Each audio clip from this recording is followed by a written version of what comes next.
Hi, welcome to our channel where we share the most intriguing stories. When a quiet beekeeper crosses paths with a power-hungry HOA president, honey turns to havoc. Trespass, theft, and a swarm of justice. This isn't your average suburban dispute. Welcome to the wild world of Preston Gold, where bees don't just make honey, they make history.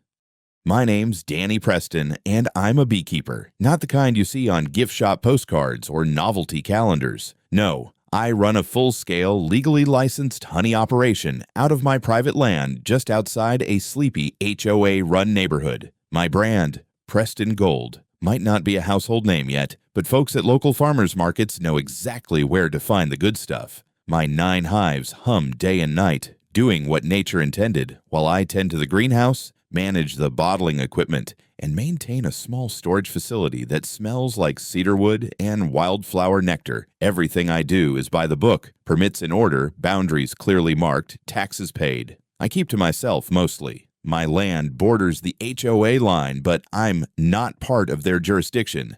That's something I double-checked when I bought the place 5 years ago after leaving behind a corporate job and a life that smelled more like burnt coffee and missed deadlines than beeswax and sunlight. I traded stress for soil, and I've never looked back. Most of the neighbors have been cordial enough. Some even buy my honey. They wave from across the property line, ask questions about the hives, even bring their kids by during blossom season to peek at the buzzing boxes from a safe distance. But there's always one. Enter Karen McGovern. Karen is the self-appointed sun around which all community rules must orbit. As president of the HOA, she doesn't just enforce guidelines, she creates them out of thin air, or so it seems. Lawn heights, mailbox paint colors, trash bin alignment, nothing escapes her radar. From the moment she learned there was an active beekeeper on the edge of her territory, she started sniffing around, peering over my fence like a raccoon sizing up a chicken coop. At first, it was harmless. A question here, a passive-aggressive compliment there, but I could see it in her eyes. My land, my independence, and my bees didn't sit right with her suburban sense of order. To her, the fact that I lived next to the HOA but wasn't in, it was some kind of cosmic glitch. And trust me, I knew the look, the same one bureaucrats give when the form you submitted doesn't fit their spreadsheet. Karen wasn't used to no, and I was practically a walking exemption. Still, I had no interest in drama. I was here to work, live, and maybe, just maybe, teach a few people that you don't need to micromanage your neighbors to have a good community. I was here for the bees, the peace, and the honey. But as it turns out, peace doesn't sit well with people who think control equals safety. And honey? Honey makes things sticky. Very sticky. I should have known trouble was coming the moment Karen showed up with a clipboard and a weirdly forced smile. It was a Wednesday mid-morning. I was elbow-deep in hive maintenance, smoke wafting in lazy curls around me, bees buzzing like content little workers, the whole yard alive with harmony. And then, heels on gravel, that click-click of impending bureaucracy. She waved as she walked up to the fence, a grin stretched too tightly across her face. "Danny," she said sweetly, "I've got a wonderful idea." I was already suspicious. Karen leaned on the gate like she owned it. The HOA board had a meeting this week. We were thinking, with all the honey your bees make, maybe it's time you got more involved in the community. Share the sweetness, so to speak. I raised an eyebrow. "I'm not a member of the HOA, Karen." "Oh, I know," she said, her voice sliding into that sing-song tone people use when they're about to say something outrageous. "But your bees are flying into HOA airspace. Technically, they're harvesting pollen from community flora, our gardens, our trees. That creates what we call communal output. The board voted that 30% of your honey should be allocated to the HOA. For neighborhood unity." For a second, I thought she was joking, but Karen never joked. Her smile wasn't warmth. It was pressure in disguise. I laughed, loudly. "Karen, unless your HOA bylaws suddenly gained jurisdiction over insects and air molecules, I think we're done here." Her smile faltered, then dropped completely. "You should consider this a friendly opportunity. I'd hate to see this turn contentious." I shut the gate gently. "You've got no legal claim to anything on my land. And if your committee wants honey, you can buy it like everyone else." 2 days later, 2 of my honey reserve crates were gone. I'd just finished a shipment run and came back to the storage unit to restock when I noticed something off. A single roll of security tape was out of place. The side latch on the service door was unlocked, which I never do. I checked the logs. No deliveries were scheduled, but the camera footage? That gave me all the answers I needed.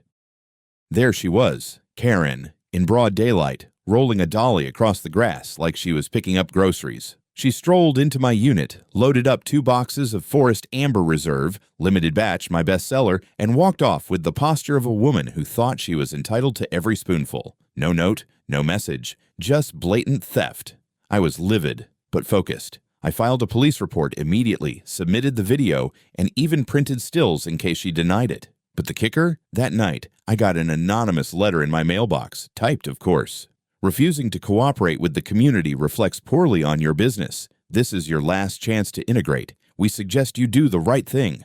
No signature, no return address, just smug cowardice on paper. It was clear now, Karen wasn't bluffing. She thought she could force me into submission through pressure, guilt, and now, outright theft. In her world, order mattered more than ownership, and if something existed near the HOA, it somehow belonged to the HOA. And me? I was a loose variable, something she couldn't catalog, couldn't tax, couldn't silence with a form. But Karen had made one very real mistake. She assumed just because I worked with bees, I wouldn't sting back. Oh, she was in for a surprise. It was just after lunch when the storm rolled in. Not the weather kind, but the kind that stomped its way up my driveway in steel-toed boots and 2 tight polo shirts with HOA security embroidered across their chests like they were on loan from a bad action movie. Karen led the charge, of course. She was dressed for war. Oversized sunglasses, clipboard in hand, lips pinched like she was already preparing a press statement. Behind her, the security team looked like they were still confused whether they were guarding a mall or auditioning for amateur wrestling. One was a mountain of a man with a shaved head and arms like barrels. The other, lanky but twitchy, with mirrored shades and the kind of walk that screamed wannabe authority. I was repairing a hive frame near the edge of my property when I saw them approach. I stood up slowly, wiping propolis off my gloves. Karen didn't waste time. Danny Preston, you are now officially in violation of Section 14B of the Community Proximity Compliance Addendum. I stared at her. You just made that up. She ignored me and handed the clipboard to the bigger guy, who shoved it toward me like I was supposed to salute it. Your hives are within 30 feet of our community border. That puts them under what we consider environmental encroachment. You're harboring unmanaged biological agents. Biological agents, I repeated. You mean bees? Karen stepped forward. We're here to serve you notice and request immediate compliance. This is your last chance to agree to the terms outlined by the board. 30% of your honey delivered monthly. Failure to cooperate will result in enforcement. I crossed my arms. You don't have enforcement authority. This is private property. You're trespassing. That's when the twitchy one got bold. He stepped forward, cracking his knuckles like we were about to settle this in a cage match. You sure you want to play hardball? He said. We could start by impounding your equipment. We've got the right. I actually laughed. Oh, you've got a right, huh? You got a badge? A warrant? Anything besides those sad excuses for uniforms and delusions of grandeur? The big guy stepped in now, looming over me like a cartoon villain. We can do this the easy way or the hard way. You pick. Karen's voice cut in like a scalpel. Danny, you're making a mistake. We don't want to escalate, but you're forcing our hand. I looked from one to the other. You're trespassing. You're threatening me. And you're about to walk into the one part of this property you really shouldn't. They didn't listen. Karen waved them forward. Let's inspect the storage facility. I want a full inventory of what's being hoarded. Hoarded. That word stuck with me as they marched toward my processing shed, like it was some forbidden fortress. Karen strutted behind them, already talking into her phone about documenting violations. They had no idea they were walking into a hornet's nest. Well, close enough. Because the structure they were about to enter wasn't just my storage area. It was where I housed hive number 6. I started walking, slowly, reaching under the wooden platform just outside the shed. My fingers found the latch I'd installed 6 months ago, not out of paranoia, but because I'd had a run-in with raccoons that taught me the value of remote access hatches. As the security duo crossed the threshold, I gave them a final warning. "Gentlemen," I said, calm as could be, "you're about to learn what real security looks like." Then I pulled the lever, and all hell was about to break loose. You know that sound right before a thunderstorm breaks? That low, charged hum in the air, like the atmosphere itself is holding its breath? That's what it felt like the moment I pulled the lever. With a smooth clunk, the wooden hatch above the shed's central aisle swung open. A shaft of light pierced the dim space below, and then came the hum. Not a whisper, not a whine. A full-throated, vibrating roar of wings, rage, and righteous fury. Hive number 6 had awakened. Let me explain something about hive number 6. These weren't your gentle, sleepy garden bees who lazily float from petunia to lavender. These girls were descendants of a particularly irritable Carniolan strain I'd inherited from a retiring apiarist in Nevada. Intelligent, territorial, and raised exclusively on ragweed and pure indignation. They were the bouncers of the bee world. I stood back as the first black and gold streaks zipped out of the opening and into the corridor, drawn by movement, heat, and the unmistakable stench of cheap body spray. The twitchy guard was the first to notice. What's that sound?" he said, turning just in time for a scout to buzz past his face. The next second was chaos. He shrieked, flailed, and spun in a circle, slapping the air like he was being mugged by ghosts. Then came the swarm, surgical, furious, and unrelenting. The big guy took one in the neck and bellowed like a water buffalo. His clipboard dropped to the floor with a sad thwap. Karen screamed, not just a yelp. An operatic screech that echoed across the property, like someone had dumped ice water down her back while announcing her HOA dues had tripled. Her sunglasses flew off. Her perfectly styled bob frizzed as she swatted wildly, stumbling backward into a stack of empty honey crates that collapsed like wooden dominoes. "This is a biological attack," she screeched, crawling away on all fours. "I'm calling the FBI. I'm going to the news."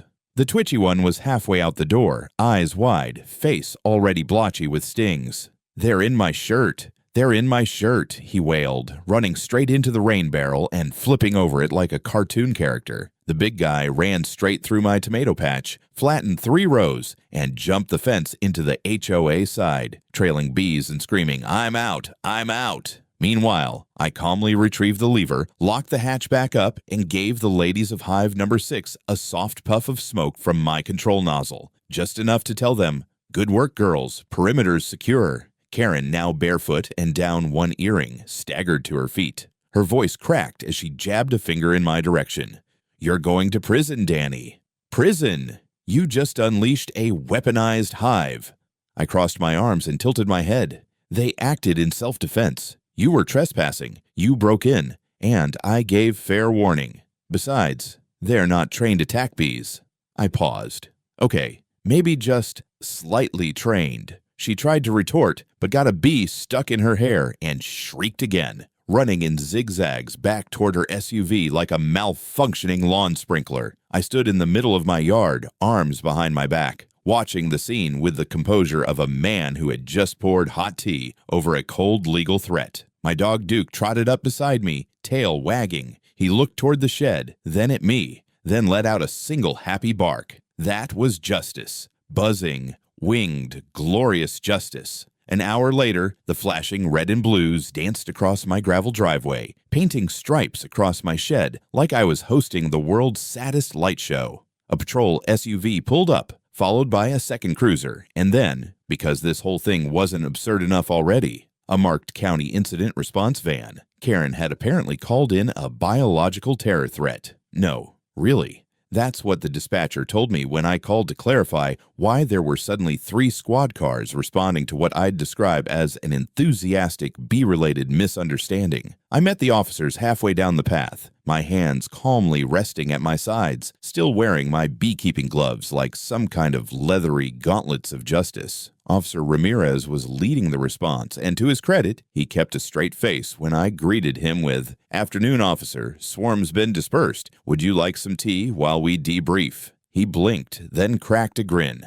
"You the one who owns the bees?" I nodded. "That's me. Danny Preston, landowner, beekeeper, victim of a honey heist, and mild attempted extortion. Karen stormed out from behind her car, looking like a deranged raccoon in a silk blouse. Her bun was undone, her eyeliner had run, and she was pointing both arms in my direction like I'd released a biblical plague. He attacked us with bees, swarms of violent insects. This is a biohazard situation. One of the younger deputies raised an eyebrow. Ma'am, are you saying he weaponized bees? I'm saying he deployed them. I stepped in, calmly holding up a flash drive. Here's security footage from the moment they stepped onto my property to the moment they screamed like children and ran. Multiple angles, audio included. Ramirez took it, nodding. You mind if we take a look? Be my guest. Also, here's the police report I filed earlier this week. Karen unlawfully entered my storage unit and removed 2 crates of honey. You'll find the theft clearly documented on camera, too. Ramirez looked over at Karen. Is that true, ma'am? She blinked. That honey belongs to the community. His bees stole from HOA. They pollinate our flowers. That's not how property law works, Ramirez muttered. While one officer loaded the footage, another inspected the perimeter of the shed and found the HOA security clipboard, now crushed and half covered in tomato pulp from the garden trampling. The footage told the story better than I ever could. Karen leading her amateur henchmen through my gates, demanding access, breaking a sign, and then panicking as Hive number 6 made their glorious descent. No provocation from me, no traps, just a well-timed lever and a tactical retreat. When it got to the part where Karen screamed, "This is warfare," Ramirez actually chuckled. Yeah, I think we're going to call this justified reaction. Karen started yelling again, but her voice had lost steam. She knew the moment had turned. The deputy handed back the flash drive and said, "We're not charging you with anything, Mr. Preston. Your footage shows clear trespassing and threats of forced property seizure. You handled it better than most." I nodded. I try not to sting unless I have to. Karen's SUV peeled out minutes later, her shouts of, "This isn't over," fading into the wind like the last gasp of a canceled HOA newsletter. But before they left, Ramirez leaned closer. "Danny," he said, "between you and me, do you really train those bees?" I winked. "Let's just say Hive number 6 doesn't tolerate uninvited guests." He laughed, patted my shoulder, and said, "If you ever start a security company, give us a call. I know some city buildings that could use that kind of sting." The courthouse smelled like old books, stale coffee, and sharp decisions. I sat there in a freshly pressed shirt and my lucky beeswax-stained boots, watching the slow machinery of justice creak into motion, and for once, I didn't feel nervous. I felt ready.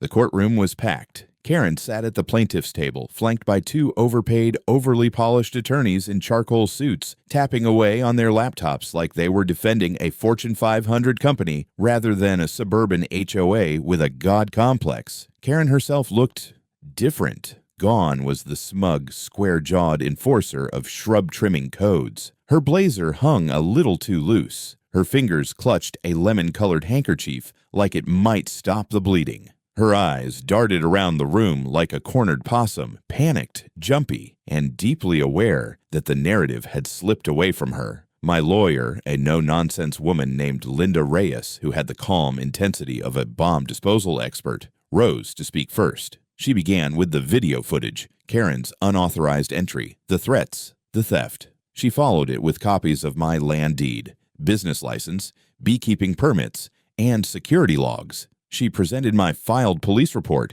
witness statements from 2 neighbors who'd seen Karen bragging about reclaiming stolen community resources, and even an HOA newsletter that suggested action be taken against non-member freeloaders. Then Linda said the words I'd been waiting to hear since this madness began.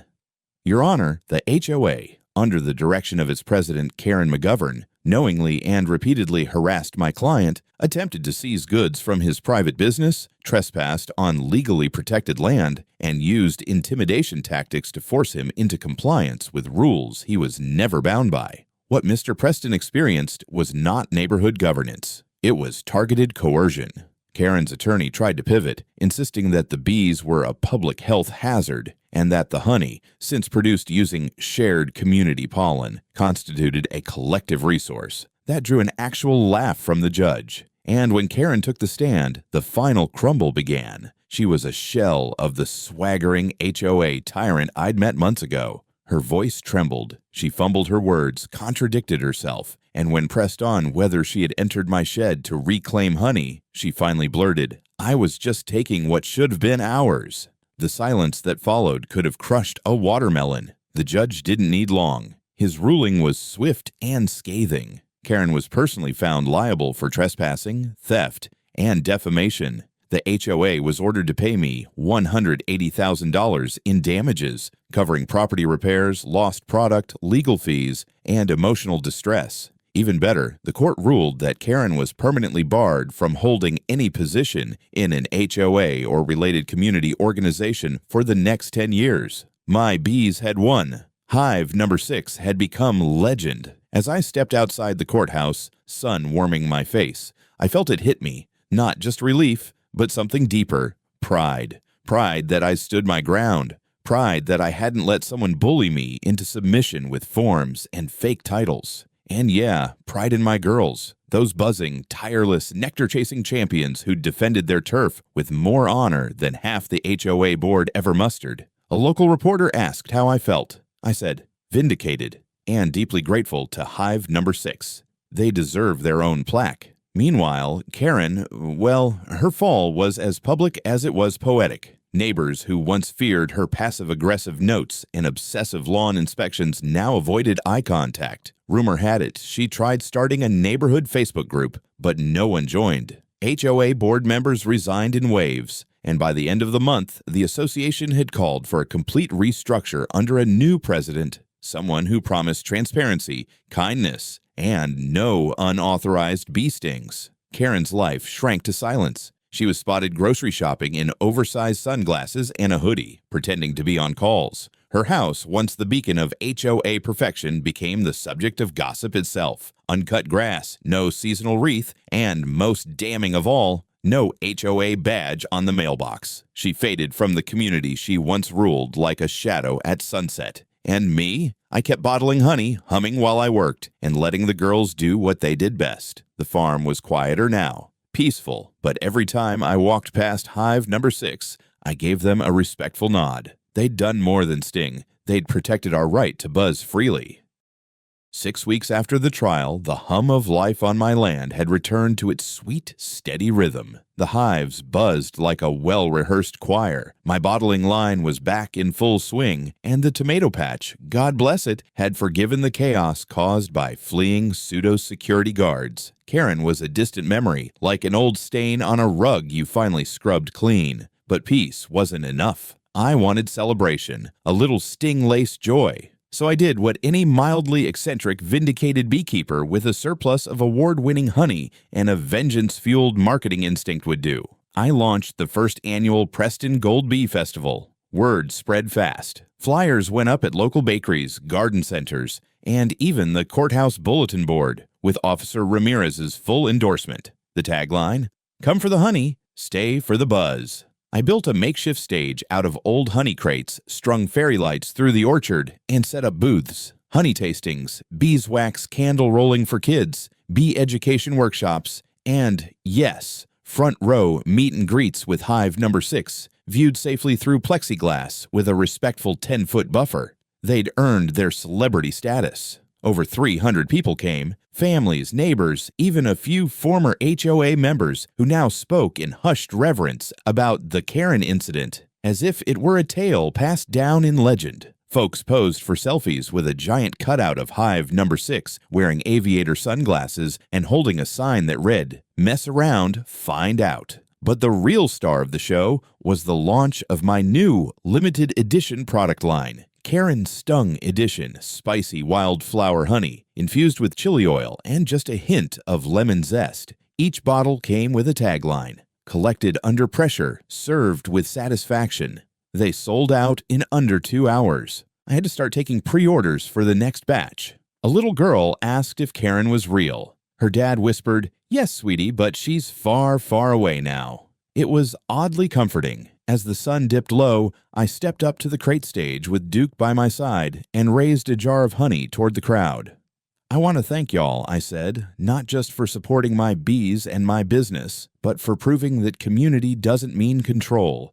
It means respect. And sometimes it means knowing when to let the bees do the talking." Applause broke out, genuine, hearty, and laced with laughter. Someone handed me a carved wooden sign that read, "Protected by Hive Number 6. No solicitors, no Karens." It now hangs proudly above my front gate. Later that night, as the crowd thinned and the fairy lights blinked gently in the dark, I sat by the fire pit, sipping tea sweetened with my newest blend. Duke snored softly at my feet. A few bees hovered lazily nearby, like little guards on patrol. For a moment, I just listened. To the crickets, to the rustling leaves, to the familiar, comforting hum of a place that was truly mine. And as I leaned back in my chair, watching stars blink into view, I couldn't help but grin, because sometimes justice does come with wings, and it tastes like honey.